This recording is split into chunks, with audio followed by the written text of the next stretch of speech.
네, 자 2교시 시작하겠습니다. 제가 이게 키워드를 드렸는데 또 잘 알아들으시는 분들이 있어요. 그 월드스타. 소를 모는 농민. 예. 뭡니까? 소농민. 네. 자, 우리 미래에셋증권의 월드스타, 미래에셋증권의 손흥민, 김충현 수석연구위원님 모시겠습니다. 안녕하세요. 네, 안녕하십니까. 안녕하십니까. 요새 바쁘시겠어요? 네. 사인도 좀 해줘야 되고. 네, 공교롭게 굉장히 월드스타의 전성기 때 네. 애널리스트를 하고 있어서 좀 도움을 많이 받고 있습니다. 사실 지금 수석님도 그냥 전성기예요. 월드스타시잖아요. 네. 예. 네. 예. 한국에서 스타. 예. 그렇죠. 예. 월드스타가 되지 네, 곧 네. 되실. 그리고 일단 저 우리 김충현 수석연구위원님이 그 이제 의료기기랑 디지털 헬스 맡고 네네. 계신데 저 처음 뵙잖아요. 네네. 왜냐면은 제가 원래 이 애널리스트 분들한테 좀 많이 전화하고 물어보는데 한 번도 전화를 못 드렸어요. 왜 그러냐면 그래도 명색이 그래도 이게 직원인데 어느 정도 알고 추가 질문을 하는데 이게 A부터 Z까지 물어볼 수는 없잖아요. 네네. 제가 제일 어려워하는 부분. 어렵죠. 예. 그래서 정말 이런 거는 그 애널리스트를 모셔서 직접 얘기를 들어야 되고 책 또한 2권 쓰셨는데 그죠? 네네. 최근에 뭐 많이 잘 나가고 계시죠? 네. 그래서 표정이 좋으신데요. 글로 봐서 모르겠어. 그래서 네네. 우리 또 저자 직각 또 애널리스트를 모셔서 얘기 듣는 한번 시간 갖도록 하겠습니다. 오늘 네네. 무슨 얘기 준비되셨어요? 사실 제가 그 의료기기를 담당하고 있지만 사실 의료기보다 조금 더 큰 게 이제 헬스케어잖아요. 그러니까 뭐 바이오까지 포괄해서 헬스케어라고 말씀을 드리는데 사실 올해 들어서 굉장히 좋지 않았습니다. 맞아요. 네. 되게 힘들어요. 네, 네. 그래서 특히 이제 바이오뿐만이 아니라 헬스케어 전반이 다 안 좋았던 것 같아요. 그래서 의료기기, 디지털 헬스 거의 다 좋지 않았었는데, 그래서 사실 조금 어떤 말씀을 드릴까를 고민 좀 해보다가 이 하락장에서도 그래도 성과가 좋았던 종목들은 또 있었거든요. 그래서 과연 그 종목들은 어떤 특징이 있었는지 네. 그런 부분들을 조금 짚어드리려고 오늘 그런 얘기를 좀 해보려고 합니다. 너무 재밌겠네요. 또 어려운 분야니까 이럴 때 예. 직접 들으셔야 네. 또 이해가 되는 게 많이 있을 거거든요. 네네. 네. 그래서 뭐 사실 지금 오늘 2가지 종목 얘기해 드릴 건데요. 네. 대형주에서 하나 얘기해 드리고 중소형주에서 하나 얘기를 드릴 건데 중소형주 같은 경우에는 저도 설명을 할 때 이게 좀 쉽지 않을 수도 있겠다는 생각이 들었는데 그냥 이제 너무 용어나 이런 거에 집착하지 마시고 그냥 이제 따라오시면 충분히 이해하실 수 있는 설명을 좀 해보도록 노력을 하겠습니다. 따라 한번 네네. 가볼게요. 알겠습니다. 팔로우 미 이거 한번 해주시면 됩니다. 팔로우 미. 이렇게요. 네, 일단은 먼저 좀 불편한 자료를 조금 보여드릴게요. 올해 정말 좋지 않았습니다. 네, 자료 한번 볼까요? 네. 불편하네요.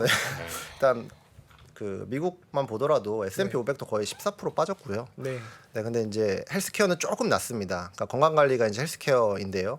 이제 8% 하락하면서 조금은 난 수준인데 그래도 좀 좋지 못했던 것 같아요. 그래서 실제로 보시면은 관심들 많으실 텐데 바이오 정말 좀 좋지 않았었고, 그러니까 전반적으로 봤을 때 빅파마를 제외하면은 사실 헬스케어에서 거의 좋았던 종목이나 세부 섹터가 거의 없었던 것 같아요. 그래서 지금 보여드리는 거는 제가 이제 의료기기랑 디지털 헬스에서 좀 세부적으로 보고 있는 것들인데 보시면은 조금 그렇죠. 그래서 오히려 좀 이렇게 뭐 유통이나 아니면 보험사처럼 좀 이렇게 안정적인 그런 업체들이 오히려 성과가 더 좋았다. 그래서 오히려 약간 성장성을 추구하는 기업들이 이제 다른 성장 섹터들처럼 좀 좋지 못했던 부분들이 있습니다.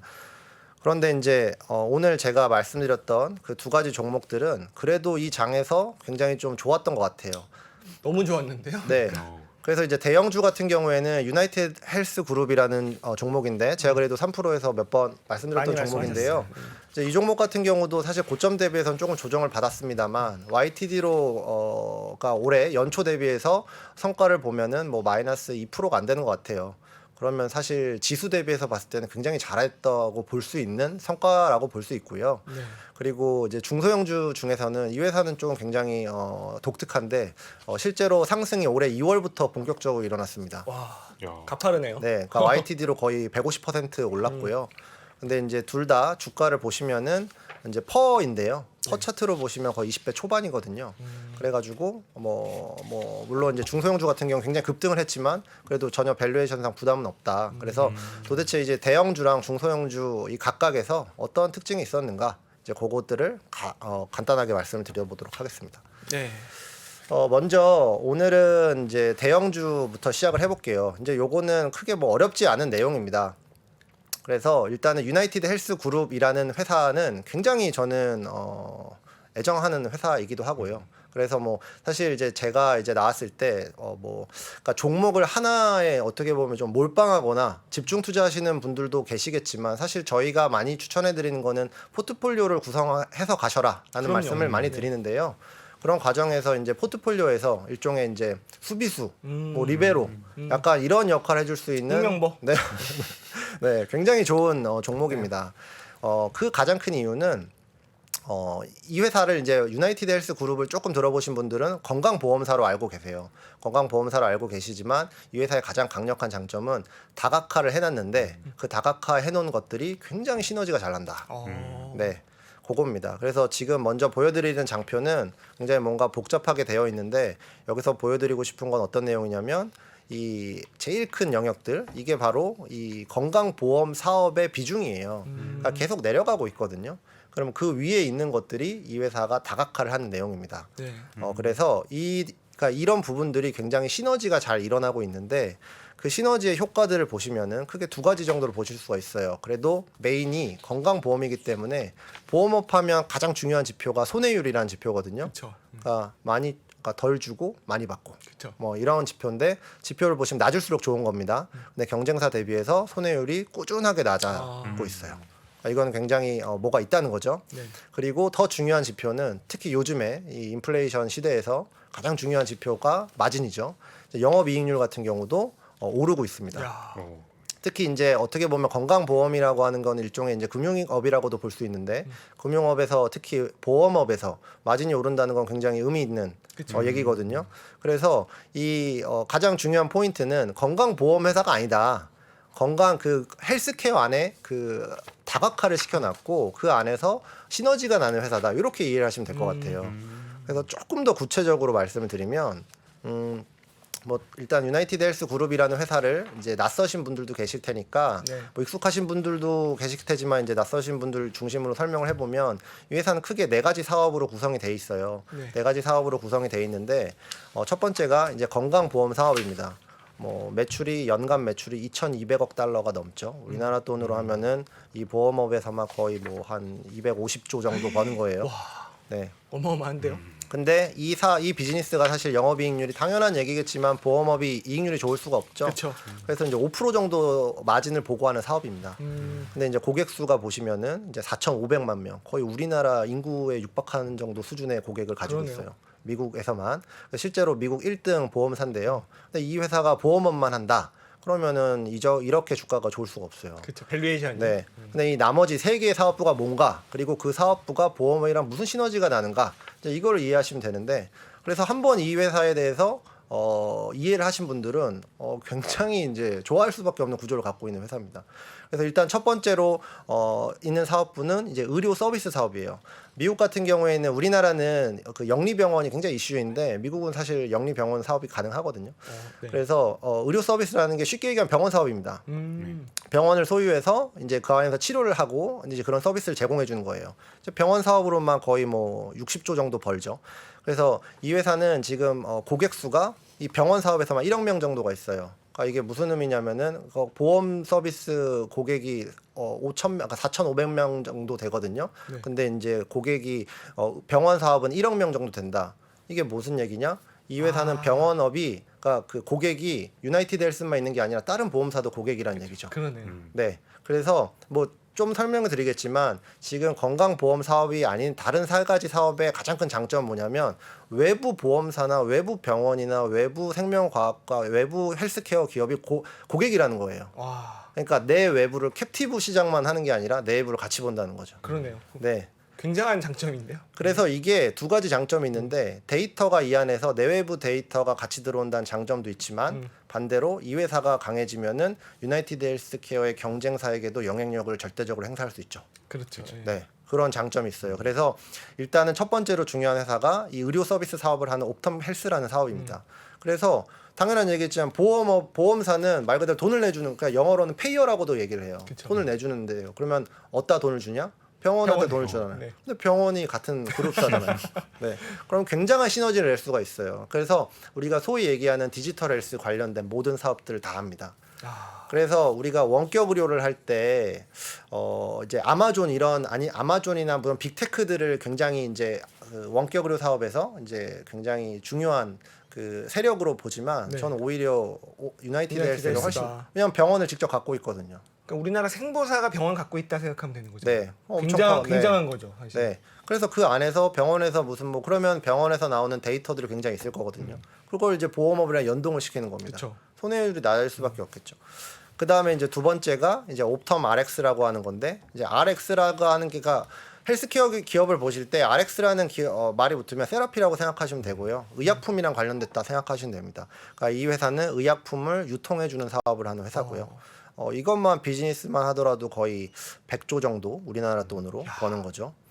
미국 1위 사업자고요. 점유율 뭐 20% 정도 되는데, 그러니까 이제 의약품을 유통을 해주거든요. 그래서 이걸 이제 PBM 사업이라고 하는데, 그러면 의약품에 대한 정보, 그다음 미국은 그거 과정에 리베이트도 합법적으로 받을 수 있거든요. 네. 어떤 약이 리베이트 덜 받고 더 주고 이런 것들. 그다음에 이 환자한테 어떤 병이 있는 환자한테 줬을 때 어떤 부작용이 있는가 이런 것들을 다 볼 수가 있어요.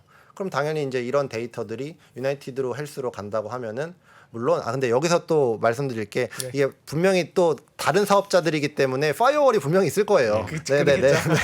이거는 또 분명히 이렇게 네. 뭐 말씀하시면은 막 데이터 막 이렇게 하신 분들이 계실까봐 그래서 그럼 그 데이터를 가지고 이게 이제 또 보험업 측에서는 또 활용할 수가 있겠죠. 그렇죠. 그리고 더 중요한 이제 마지막으로 이 하는 회사가 이제 옵텀 인사이트라고 하는 회사인데 이 회사도 굉장히 재미있는 회사입니다. 이 회사는 매출은 규모는 122억 달러에 우리나라 돈으로 하면 뭐 15조 정도 되는데 네. 굉장히 큰 회사 사업부긴 하지만은 유나이티드 헬스 그룹이라고 하는 큰 회사로 봤을 때는 좀 비중은 좀 작은. 네, 귀엽죠. 근데 이제 영업이익률 보시면은 28% 정도 28%. 나옵니다. 그러니까 이게 이 회사의 마진을 올리는 거의 1등 공신이라고 보시면 될 것 같아요. 밸류에이션을 상향시키는 요인도 이 그렇죠. 회사겠네요. 네. 그러니까 이제 만약에 사장이다 그러면 굉장히 이쁘어할 수밖에 없는 사업 그러니까요. 부분이죠. 네. 근데 이제 그럼 뭐 하는 회사냐라고 하면은 데이터를 분석해서 솔루션을 제시하는 회사입니다. 그래서 우리 소위 얘기하는 이제 디지털 헬스나 아니면은 이제 데이터를 분석하는 사업을 할 때 그런 걸 하는 회사예요.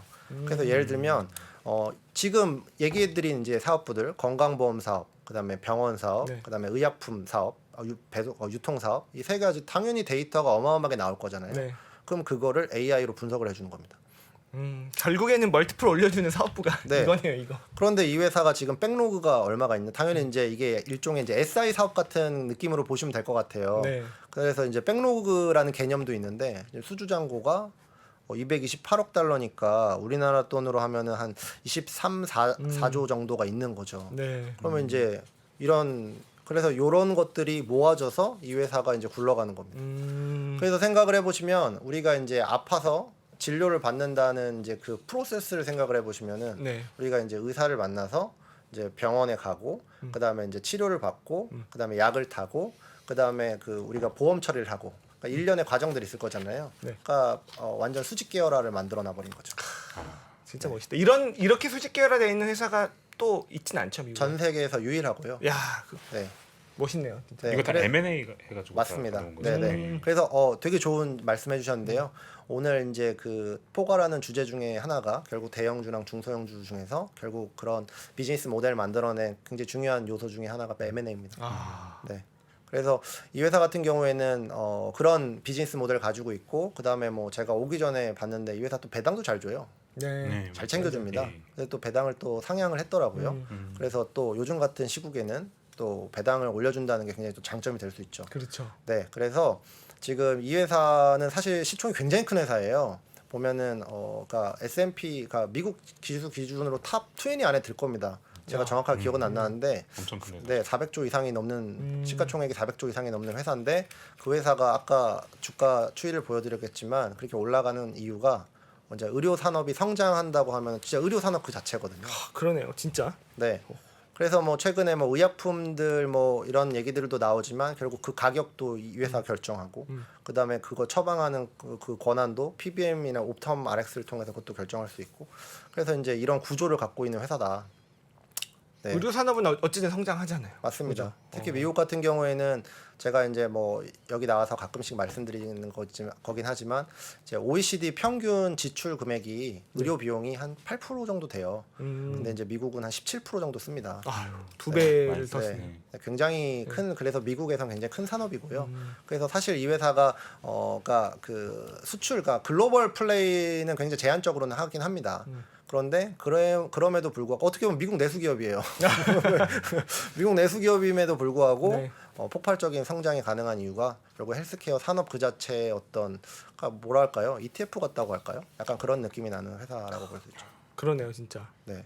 그래서 보면은 지금 뭐 다시 이제 돌아와서 말씀을 드리면 그래서 오늘 이제 설명을 드렸던 이제 첫 번째 종목 이 유나이티드 헬스 그룹이라는 종목이었고 그래서 이 회사가 그래도 그러니까 대형주기 때문에 뭐 솔직히 저는 마이너스 수익률이 마이너스 주가 변화율입니다만 네. 그래도 굉장히 잘했다고 저는 그렇죠. 지금 시장을 보면 네, 정말 칭찬해 잘한 주고 거죠. 싶고요. 네.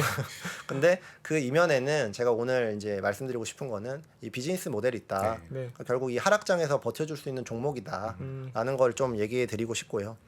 근데 여기서 좀 뻔한 질문인데 네. 이렇게 되게 좋고 사실 엄청 복잡한 회사예요. 네. 그러니까 이렇게 복잡한 회사 이렇게 쉽고 이야기 편하게 설명해 주신 분 처음 봤거든요. 근데 이거 워낙 잘하시니까 네. 이거 궁금한 게 리스크는 없나요? 리스크요. 네. 리스크도 많죠. 네. 리스크는 많은데 네. 근데 그런 것 같아요. 그러니까 이거는 그러니까 어떤 기업 특정한 리스크라고 보긴 좀 어려울 것 같아요. 왜냐하면 시총 자체도 400조 이상이 넘고 아까 매출도 보여드렸지만은 어마어마하게 크기 때문에 어떤 이렇게 단일 리스크라기보다는 시스템 리스크적인 부분이 더 많은 것 같습니다. 그래서 뭐 예를 들자고 하면은 지금 어쨌든 코로나 때, 그러니까 이 회사가 그 지금 화면을 보여드릴게요. 네. 화면을 보여드리면은 지금 손해율이 갑자기 훅 꺼진 지점이 있어요. 네네. 이 지점이 언제냐면은 팬데믹 초기입니다. 그러네요. 네. 왜 그러냐면은 사람들이 병원을 안 가요. 그쵸. 네, 그러니까 돈을 안 쓰게 된 거죠. 네, 그래서 대신 근데 중요한 건 뭐냐면은 다시 이제 축 올라갑니다. 왜냐면 네. 사람들이 이제 다시 그러니까 쉽게 얘기하면 병원의 리오프닝이 일어나면서 네. 근데 중요한 거는 그 비중이 크게 인상되진 않았죠. 네. 그러니까 손해율이 훅 떨어졌으면 우리가 이제 보통 그게 이연된 수요로 간다고 하면 손해율이 확 올라갈 수도 있잖아요. 네네. 근데 그렇게 올라가진 않았어요. 그래서 지금 첫 번째 리스크라고 한다고 하면은 사실 작년 말부터 오미크론 변이가 일어나면서 네. 병원들 이제 폐쇄가 됐단 말이에요. 다시 그러면은 병원 수요가 좀 줄 수도 있는데 그러면 다시 2020년에 반복이 될 수 있는 거죠. 그렇죠. 그럼 손해율이 급격하게 악화되지 않겠냐? 이제 이런 우려가 있는데 제가 드리고 싶은 말씀은 일단은 이 손해율이 급격하게 꺼질 때처럼 그 의료 수요가 급격하게 줄진 않았어요. 맞아. 이미 갈 2년 사람은 다 갔어요. 이제. 네, 2년 동안 하면서 이제 여러 가지 대비가 그쵸. 됐던 거죠. 그리고 그 순간에도 손해율은 관리가 됐었다. 그러니까 2020년 하반기에도 네. 손해율은 관리가 됐었다. 그래서 그런 측면에서 그러네요. 다른 애들은 확 치솟았는데 얘는 네. 비슷한 수준까지. 네.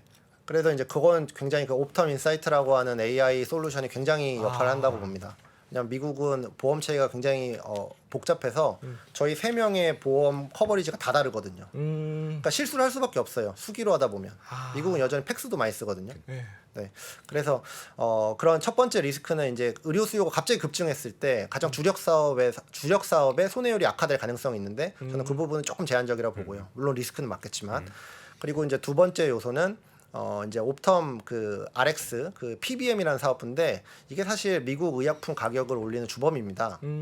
물론 이게 혁신을 창출해내는 인센티브 역할을 해주기도 하는데 네. 왜냐하면 미국은 리베이트를 받는 것이 합법이기 때문에 의약품 회사들이 그 리베이트 줄 거를 약가에 이미 포함해서 판매를 하는 거죠. 그렇겠죠. 네. 그래서 이 PBM을 규제하려고 하는 게 매 정권의 테마예요. 그러니까 PBM 때리기. 갑 중에 갑이죠. 네. 네. 그래서 이 바이든 정부에서도 지금 최근 들어서 이제 특히 5월 말부터 PBM 조사 관련된 뉴스들이 많이 나와요. 네. 그래서 이런 부분들은 리스크가 될 것 같고요. 근데 이제 역사적으로 봤을 때 PBM을 잡는 게 쉽지는 않습니다. 그런데 이런 부분들은 좀 노이즈가 일어날 수는 있겠고요. 근데 이제 이 회사 같은 경우에는 어쨌든 다각화돼 있기 때문에 희석시킬 수 있어요. 그 노이즈를. 그래서 이제 리스크는 맞지만 그 부분 역시 좀 상대적으로 좀 선방할 수 있을 것 같고 그다음에 이제 마지막으로 요거는 조금 단기적인 이슈일 수 있는데 그 옵텀 인사이트라고 하는 그 데이터 솔루션 분석 사업 그 거기를 또 강화하기 위해서 시장 이제 그 상위 사업자를 인수하려고 해요. 아, 근데 그게 지금 FTC에서 네. 계속 이제 너네 반독점 같은데 하면서 지금 계속 막고 있거든요. 그렇게 이거 안 될 것 보이더라고요. 같은데 이러고 있어요. 그래서 지금 여기는 뭐 연말까지 할 수 있어 이렇게 지금 주장하고 있는데 안 될 수도 있어요. 그러면은 어쨌든 이 부분도 이제 단기적인 리스크는 있을 것 같고요. 그래서 전반적으로는 좀 리스크는 분명히 있는데 엄청나게 막 큰 리스크로 보이진 않는다. 이게 제 생각입니다. 너무 탄탄하네요. 약간 그러네요, 진짜. 리스크를 네. 뭐 이렇게 물론 제가 무슨 뭐 이 회사 IR은 아니기 때문에 굉장히 좋다 뭐 이렇게 얘기는 하는 건 아니지만 네. 어쨌든 전반적인 그림을 봤을 때 그러니까 이 회사가 뭐 사실 그러니까 우리가 플레이를 할 때 뭐 알파 이런 얘기 하잖아요. 그러니까 수익을 극대화낼 수 있는 그런 종목이 될 수 있을까라고 했을 때는 조금 어렵죠. 막 뭐 50% 60%막 이렇게 올라간 종목은 아닐지언정 근데 포트폴리오를 안정화시킨다는 측면에서는 굉장히 좋은 회사다. 그러네요. 네, 그렇게- 안정감을 주는. 네네. 네. 그렇게 정리하면 될 것 같고요. 네. 이제 그 두 번째 이제 렌시우스라는 발음도 어렵습니다. 렌시우스라고 하는 회사예요. 굉장히 생소한 회사이고요. 요 스펠링 보고는 발음 네. 못 하겠어요. 하지만 우리가 이 주가 추이를 보면 궁금한 회사. 그러니까요. 네. 넌 뭔데? 네. 뭐 이렇게. 알고 싶은 회사. 네. 이제 이런 거죠. 그래서 이 회사도 일단은 설명을 좀 드려볼게요. 이 회사가 그러면 주가가 보시면 아시겠지만 이게 뭐 실수가 아니고요. 정말 주가가 이렇게 튄 겁니다. 이게 무슨 뭐 오류가 아니고요. 실제로 이렇게 튄 거고요. 근데 왜 튀었냐를 생각을 해보면 이유는 실적이 무지막지하게 올해 올라가는 걸로 예상을 하고 있고 이 회사도 그렇게 얘기를 해요. 실제로 회사에서 이제 우리가 소위 가이던스라고 얘기하죠. 이제 예정치라고 얘기하는 게 작년 대비해서 올해 거의 뭐 90% 성장하는 걸로 보고 있어요. 회사가. 그래서 실제로 그거를 이제 보여드리면은 거기에 중심이 되는 게 이게 필라리파이라고 하는 이 사업 부분입니다. 뭐 이름은 중요하지 않아요. 그러니까 중요한 거는 신사업이 하나가 붙었는데 네. 걔가 원래 사업부만큼의 매출이 붙는다 이렇게 생각하시면 됩니다. 딱 그러네요 보니까. 네. 와, 그래서 더블업 되네. 네. 그래 그게 이제 21년 그 3분기부터 실질화가 되기 시작했는데 이게 올해 이제 그러니까 거의 원래 매출만큼 붙게 되는 거예요. 뭐길래요 저기? 네. 근데 중요한 거는 역시 또 제가 이 얘기를 드릴 수 없지 않은데 매출만 올라가는 게 아니라 우리가 이제 제일 사랑하는 그 효과가 레버리지 효과라는 거죠. 그렇죠. 네, 마진이 개선돼야 되는데 이게 붙으면서 마진이 올라가는 겁니다. 와, 야, 이익률 봐. 이익률이 뭐 네. 네, 실제로 지금 1분기 실적까지 발표가 돼 있죠. 근데 이익률 굉장히 개선이 됐고요. 그러니까 이렇게 되는 상황이니까 주가가 튈 수밖에 없는 그런 부분이에요. 그러면 역시 이게 뭐냐? 이거를 설명드려야 되는데 얘가 뭐냐면 그 굉장히 어렵잖아요. 네. 뭔가 막 이상한 단어들이 막 있잖아요. 그러니까 이게 뭐냐면 쉽게 얘기할 수는 없습니다. 그냥 이제 말씀드리면 핵의약품이라는 거예요. 핵이요? 핵의약품이라는 건데 이게 뭐냐면 그러니까 몸 속에 암이 어디가 있는지를 시각화해서 보여주는 겁니다. 와. 네, 그 되게 획기적인데요. 네. 그러니까 이게 어떤 거냐면은 이게 방사선 제품이에요. 방사선 의약품이에요. 그래서 실제로 의약품으로 취급이 됩니다. 네. 그래서 이 제품을 이제 몸 안에다가 들어가면은 대신 이제 방사선을 쬐면 안 좋잖아요. 네. 그래서 반감기라고 하는데 이게 이제 없어지는 거 그게 뭐 3-4시간 정도밖에 안 돼요. 아. 네. 그래서 이 제품 같은 경우에는 110분 네. 정도 되고요. 그러면 그게 몸에 들어가면은 이 PSMA라고 하는 게 몸에 있는 단백질 중 하나입니다. 네. 헬스 좋아하시는 분들 먹는 뭐 닭가슴살에 있는 그 단백질이 아니고요. 저희 몸을 구성하는 일종의 성분이라고 보시면 되고 그 PSMA라고 하는 그 단백질에 붙어요. 아. 얘가. 그래서 거기서 반짝반짝반짝 있는 겁니다. 그래서 여기 화면을 보시면 네.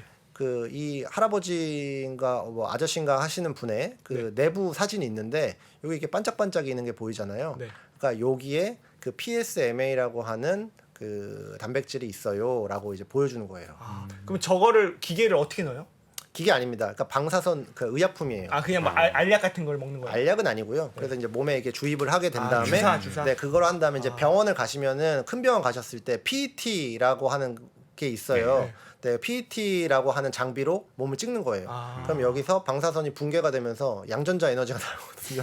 그럼 그걸 찍는 겁니다. 머리 아프긴 한데. 그래서 중요한 거는 여기서 제가 말씀드렸지만 용어가 중요한 건 아니고요. 그렇죠. 그래서 PSMA라고 하는 단백질에 붙어서 그게 몸속에 어디 있는지를 보여주는 그런 그 핵의약품이다. 영상화제다. 그렇게 생각을 하시면 됩니다. 그러니까 원래는 암을 찾으려면 이게 절개를 하거나 뭐 네네네네. 뭘 집어넣어야 되는데 그거를 네네. 시각화해서 보여줄 수 맞습니다. 있는 굉장히 획기적인 거네요. 네. 그래서 그러니까 이게 지금 보면은 속도 측면에서 보면은 이게 이제 허가를 21년 6월쯤에 받았어요. 네. 21년 6월이니까 이제 2분기 거의 끝나갈 때쯤 받았거든요.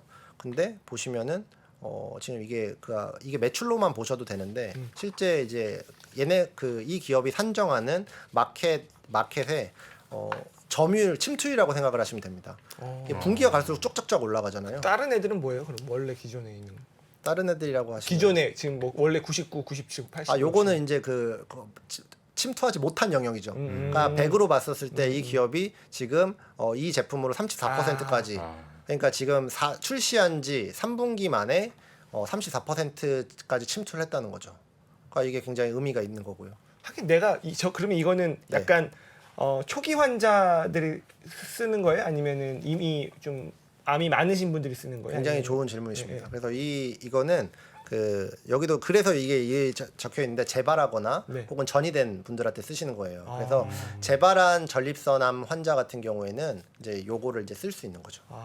내가 이런 환자라면 안 할 이유가 없는 거야 이건 제가 볼 때는. 근데 뭐 그거는 이제 환자가 하고 싶다고 하는 건 아니고요. 네. 요거는 이제 어쨌든 의약품이기 때문에 아. 그래서 그러면 이 회사가 어떻게 이렇게 될 수 있었는가를 생각을 해보면은 제가 이제 6가지 정도로 구분을 해봤는데 뭐 네. 지금까지 설명드린 것 중에서 크게 뭐 못 따라오실 만한 부분은 없으시죠? 네, 네. 괜찮습니다. 그러니까 용어는 중요하지 않습니다. 그래서 일단은 6가지 정도가 요인인데 첫 번째는 전립선암이라는 게 미국에서 두 번째로 남성에게 일어나는 정말요? 굉장히 8명 중에 1명은 앓고 있다는. 야, 네. 뭐 소팔메토 이런 걸 좀 수출을 물론 이제 전립선암은 굉장히 진행이 느린 암이긴 하지만 전립선암은 굉장히 이제 흔한 암이고요. 그래서 이제 일단 흔한 암이니까 사실 제가 헬스케어를 하면서 이런 표현을 드리기는 건 굉장히 이제 죄송스럽지만 왜냐 환자분들도 계시기 때문에 네. 어쨌든 많이 걸린다는 얘기는 시장 규모가 크다는 얘기고요. 네. 첫 번째 요인이고 그다음에 이제 두 번째는 우리가 이제 이 헬스케어를 하면 언맨 니즈라는 표현을 되게 많이 써요. 그러니까 충족하지 못한 니즈가 있다. 이제 네네. 그걸 쓰는데 그거를 굉장히 충족을 잘 시켜준 제품이에요. 아, 이게 뭐냐면 암이 전이된 거를 시각화 시켜준 거죠. 그렇죠. 그러니까 기존에는 어떤 걸 쓰냐면 이제 MRI나 아니면 초음파 아니면 뭐 직장 수지 검사라고 해갖고 그 항문으로 이제 송을 의사가 넣어서 이렇게 하는 게 있어요. 네. 근데 이제 어쨌든 그런 영상들이 이 암이 어디에 있고 얼마나 있는지를 보여주는 건 못했거든요. 그래서 이 시각화를 할 수 있다는 게 굉장히 큰 장점이고요. 그러니까 이게 가장 중요한 포인트고 그래서 뭐 불소 그 정도까지만 이해하시면 되고 그래서 시각화를 했다는 부분들 그래서 볼 수 없었던 걸 볼 수 있게 해줬다라는 부분이고요. 이게 궁금한데 온몸에 있는 암은 아닌 거죠? 네, 전립선암입니다. 전립선. 네. 전이 여부. 네네네 정도는 맞습니다. 예. 전립선암이고 그 다음에 세 번째가 이게 되게 중요한데 이 자체만으로도 되게 좋았어요. 근데 올해 3월에 이벤트가 하나 열립니다. 뭐냐면 이제 그 바이오텍 좀 투자 많이 하신 분들은 되게 이제 많이 들어보셨을 뉴스긴 한데 노바티스라고 하는 그 제약회사 봤는데요. 그 회사가 플루빅토라고 하는 의약품이 허가를 받았어요. 그게 뭐냐면 아까 전에 제가 이 회사가 그러니까 이 렌시우스라는 회사가 뭐 하는 회사냐면 PSMA라고 하는 그 단백질을 뭐 보여줄 수 있게 하는 핵의약 제품을 만드는 그런 거라고 말씀드렸는데 그 PSMA를 표적으로 치료하는 치료제가 플루빅토예요. 그러니까 뭐냐면 환상의 짝꿍인데요? 맞죠. 그래서 이거를 동반 진단이라고 부르거든요. 컴패니언 그래서 말 그대로 짝꿍 진단 뭐 이렇게도 손흥민과 황의조 이렇게 와. 네 이번에 황희찬이랑 해가지고 황희찬이랑 네. 맞네. 그래서 이가 결국 요새 전립선암의 치료 과정을 보면 특히 이제 전이성 전리암 같은 경우에는 치료 방법이 사실상 없다고 봐야 됩니다. 굉장히 안 좋은 암이거든요. 악성암인데 여기서 PSMA라고 하는 지표를 표적으로 하는 치료제들이 굉장히 주목을 많이 받고 있어요. 네. 그러면 그 약을 넣으려면 PSMA라는 게 어디 있는지 그렇죠. 이걸 알아야 되잖아요. 그러니까 굉장히 중요한 포인트가 되는 거죠. 와. 그래서 실제로 이 노바티스가 올해 3월에 허가를 받았는데요. 허가를 받으면서 이 회사가 추정하는 시장 규모가 3억 달러가 늘어났어요. 그럼 반대로 얘기하면은 최근에 PSMA 관련된 이제 의약품들이 계속 개발되고 있는데 네. 이게 허가를 받으면 받을수록 그러면 이 회사한테는 유리한 상황이 펼쳐지겠죠. 그렇네요. 당연하죠. 그래서 이 3번까지가 굉장히 중요한 포인트고요. 그다음에 이제 4번 같은 경우에는 이게 되게 중요한 포인트인데 의료 제품 같은 경우는 FDA 허가를 받았다고 그게 끝이 아닙니다. 네. 이게 의사들이 치료를 할 때는 가이드라인에 의해서 치료를 해요. 이런 환자는 이렇고 저런 환자는 어떻고 이 NCNN이라고 하는 게 암을 치료하는데 일종의 이제 바이블 같은 겁니다. 아. 네, 이 사이트 들어가면 여기 그 미국 사이트인데요. 한국어 버전이 있어요. 그래요? 국가별로 번역을 해서 오. 관심 있으신 분들은 NCCN 사이트 들어가셔서 한글판 다운 받아서 보실 수가 있고요. 그 가이드라인에 등재되고 안 되고가 되게 중요해요. 왜냐하면 실제로 이렇게 진료를 해라라는 지침에 들어간 거기 때문에. 그렇죠. 이게 들어갔고 그 다음에 이제 그 학회에서 그러면은 이거를 어떻게 사용해야 되냐 이 프로토콜이라고 하는데 그 순서나 아니면 사용 방법들을 이제 정립을 시켜놨죠. 그러니까 이거를 하라고 하는 게 정식 지침이고 그다음 에 어떻게 써야 된다까지 나온 거예요. 그러니까 당연히 나오자마자 잘 될 수밖에 없는 구조. 그렇죠. 그리고 5번째는 이제 그 보험사에서 가산수가를 그러니까 이 제품을 썼을 때 가산수가를 줍니다. 그러니까 병원한테 돈을 더 준다는 더 거예요. 준다. 네, 그러니까 병원 입장에서도 땡큐인 그쵸. 거고요. 그 다음에 마지막, 그러니까 이게 최초 제품이었거든요. 네. 그럼 경쟁자가 언제 나올 거냐? 그쵸. 경쟁이 중요하잖아요. 근데 경쟁자가 2023년 이후입니다. 이게 물론 얼마 안 남았다고 생각할 수도 있는데 이 회사 침투율을 봤을 때 이렇게 파고 들어가면은 그쵸. 경쟁 제품이 나왔다 한들 이미, 병원에서 네. 아 우리 이미 이거 쓰고 있는데 이렇게 될 가능성이 되게 잘 안 높아요. 바꾸잖아요, 의사들. 네, 맞습니다. 그렇죠. 그래서 이런 요인이 있어서 이게 완전히 효자 노릇을 하고 있는 거죠. 네. 그래서 제가 이제 이거를 말씀드리면서 그러면 오늘 이제 어떻게 마무리를 해볼까 생각을 네. 해봤는데 크게 이제 3가지 포인트인 것 같아요. 네. 왜냐하면 이제 이거를 보여드리면은 이런 말씀을 하실 게 분명합니다. 뭐냐면 아니, 다 올랐는데 그렇죠. 다 올랐는데 2배 이상 뭐 어쩌란 거냐 네. 이런 얘기가 당연히 이제 한 달만 일찍 나오시지. 네, 아, 뭐 그런 얘기를 하겠죠. 뭐 그려집니다 그림이. 근데 그래서 저는 사실 이 회사 제가 오늘 주제가 뭐였냐면 하락장에서 선방한 기업들은 뭐가 달랐을까요? 그러니까 이거가 이제 그래서 저희가 이제 케이스 스터디로 알고 있자는 거죠. 그쵸. 이 회사도 좋지만 이 회사들이 뭐가 달랐었는가 이제 그걸 보자는 건데요. 그 관점에서 오늘 3가지 정도 말씀을 드려보고 싶은데 네. 첫 번째는 결국 이 회사가 이제 실적 개선이 됐었을 때 되게 중요한 포인트는 M&A였어요. 네, 자체적으로 한 것도 있지만 실제로 이 회사가 그 이 필라리파이라고 하는 이 파이프라인을 가져온 게 19년 10월 정도에 어떤 회사를 하나 인수를 했거든요. 그 회사 개발하고 있던 걸 가져온 겁니다. 그러니까 당연히 이제 뭐 여러 가지 연구를 하고 가져왔겠죠. 네. 그래서 아까 전에 이제 보여드렸던 유나이티드 헬스도 그렇지만 실제로 M&A라고 하는 기법이 특히 헬스케어에서는 굉장히 중요하다라는 포인트고요. 그래서 사실 이거는 우리나라 기업들에게도 시사하는 바가 좀 있다고 생각을 합니다. 네. 그래서 올가닉 그로스라고 얘기하는 그 기업 자체적으로 성장하는 것도 굉장히 중요하지만 M&A라는 것들이 굉장히 중요한 어떤 성장 전략 중에 하나가 될 수 있다는 거고요. 그 다음에 이제 2번째는 우리가 헬스케어를 보실 때 기술적인 부분이나 네. FDA 허가에 집착하는 경우가 굉장히 많아요. 너무 많죠. 네. 저도 그런데. 근데 제가 말씀드리고 싶은 포인트는 여기서 비교를 해보시면 되게 좋은 게 작년에 어떤 이벤트가 있었냐면 그 20년 만에 치매 치료제가 FDA 허가를 받아서 나왔습니다. 아, 네. 그러나. 바이오제네 아두엠이라고 네네, 하는 네. 약인데요. 근데 그 회사 지금 CEO가 지금 갈릴 것 같아요. 네. 네. 굉장히 안 좋은 상황이죠. 그렇죠. 근데 똑같이 FDA 허가를 받아서 나왔는데 한 약은 지금 굉장히 부진한 상황이고 네. 한 약 같은 경우에는 지금 굉장히 빠르게 시장 침투를 하고 있거든요. 네. 그럼 그게 뭐냐? 결국은 여기서 시장에서 얼마나 음. 필요했던 제품이냐. 물론 아두엔 같은 경우도 필요했던 제품이죠. 네. 그런데 거기에 들어가는 구성 요소가 단순히 FDA 허가를 받았던 것뿐만이 아니라 이제 아까 전에 보여드렸던 것 중에 뭐 NCCN 가이드라인에 들어간다거나 아니면 뭐 치료 뭐 그 프로토콜이 정립된다거나 아니면 이제 보험사와 협의를 한다거나 이제 그런 요소들이 필요해요. 아두엠 같은 경우는 그런 요소들이 좀 불충분했었던 것 같고요. 네. 그래서 그런 요소들을 확보하는 게 굉장히 중요하다는 부분들. 그래서 이제 기술이 굉장히 중요한 부분은 맞는데 그것이 상업화되는 과정에서는 다른 요소가 더 중요하다는 말씀 드리고 싶고 그 다음에 이제 세 번째는 뭐냐면 지금 사진을 이 그림을 하나 보여드릴게요. 네. 지금 보면 지금 얘기하는 아까 그 필라리파이라고 하는 제품을 원래 갖고 있었던 회사가 이 프로제닉스라고 하는 회사입니다. 근데 이 회사를 이 렌시우스가 언제 합병했냐면 19년 10월쯤에 합병 발표를 했고요. 그런데 보시면은 실제로 주가가 언제 튀었냐면은 실적 발표를 한 날부터 올랐어요.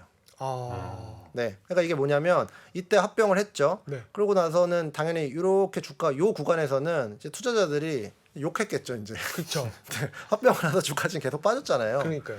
근데 여기서 이벤트들이 있습니다. 그러니까 필라리파이의 가장 중요했던 벤치마크 임상, 콘도르라고 하는 임상의 결과가 이때 발표됐고, 그다음에 FDA 승인이 났어요. 그때도 뭐 크게 승인하고도 안 옆에 오르네. 있을 것 같은데. 이때부터는 올라갔죠. 아, 올라갔죠. 근데 그러면 그러니까 이벤트 플레이를 하실 때 당연히 여기서부터 올라갔습니다. 네. 근데 중요한 거는 실적 발표가 된 다음부터 여기가 더 올라갔다는 거예요. 그래서 제가 드리고 싶은 세 번째 말씀은 뭐냐면 이벤트를 쫓아가는 것도 되게 중요한 포인트긴 한데 결국에는 기업은 이제 기대감도 좋지만 실적이 가셔야 되는 게 좋다. 중요하다. 헬스케어조차도죠. 네, 그래서 이벤트를 놓쳤다고 해서 끝난 게 아니다. 아, 왜냐하면 이 회사는 주요 이벤트들만 보셔도 19년부터 하면 3건 있었어요. 근데 실제로 튀기 시작한 건 실적 발표 이후였거든요. 그러니까 이 3번을 놓쳤다라고 하셨을 때 아쉬울 수도 있겠지만 결국 더 중요한 건 여기였죠. 그러네요. 네. 그래서 오늘 지금 이제 3가지 말씀을 드렸었는데 이제 다른 헬스케어 기업을 보시더라도 M&A를 잘하냐 안 잘하냐는 사실 그러니까 어떤 특정 수준까지는 올가닉 그로스로 성장을 할 수 있을 것 같아요. 근데 그 이상의 어떤 속도를 내기 위해서 그다음에 업그레이드가 되기 위해서는 M&A가 굉장히 중요하고요. 특히 헬스케어 안에서는. 그다음에 이제 두 번째는 이제 기술적인 부분이나 FDA 허가 자체가 되게 중요한 이벤트는 맞지만 실제 상업화되는 과정에서는 더 복잡한 무언가가 있다는 것이고요. 그리고 마지막으로 세 번째는 너무 이벤트에 집착을 하지 않더라도 실제로 실적이나 이런 부분들을 펀더멘탈을 보셨을 때 더 좋은 기회가 있을 수 있다. 너무 늦었다고 하지 말자. 이 말을 좀 드리고 싶습니다. 아, 너무 좋은 안 말씀이에요. 늦은 건가요? 그래서 마지막으로. 이 회사는 저희가 뭐 타이밍을 말씀드리긴 좀 그렇고요. 근데 굉장히 저는 좋은 회사는 네. 맞네요. 특히 최근에 이제 마진이 개선된다고 하는 부분이 굉장히 저는 네. 굉장히 좀 매력적이라고 좀 보이고요. 음. 그래서 오늘 이제 2가지 회사를 말씀드렸는데 그런 부분들을 조금 정리하시면 앞으로 이제 이 산업 보실 때 특히 좀 도움이 되시지 않을까 싶습니다. 아, 아, 오늘 너무 좋은. 너무 말씀. 어려운 내용을 네. 가장 세상에서 쉽게 네. 또 설명해 주신 우리 미래에셋증권의 김충현 수석연구원님 너무 감사합니다. 네, 감사합니다. 네, 아. 감사합니다. 미국, 중국, 러시아 이런 나라들의 움직임에 대해서는 관심이 어느 정도 생겼는데 거기에서 우리는 과연 뭘까? 우리는 체스판의 말이 아니다라는 생각을 좀 해보면 좋겠어요. 어떻게 생각하세요? 우리 편 누굴까를 좀 더 고민할 수 있지 않을까 싶어요. 뒤집어 질문을 해보면 그러면 아시아에는 우리 친구가 있을까요? 제가 지구본 연구소 진행하면서 사실은 되게 마음에 걸리는 이만한 짐이 하나 있어요. 우리 옆에 있는 동남아를 내가 모른다. 우리가 처해 있는 아시아라는 지역을 자꾸 방관하고 유럽이나 미국의 어떤 시각에 맞춰가지고 그런 이제 개별적인 지식 이런 것들이 묶여가지고 큰 흐름들을 만들어내는 이야기, 그런 경험.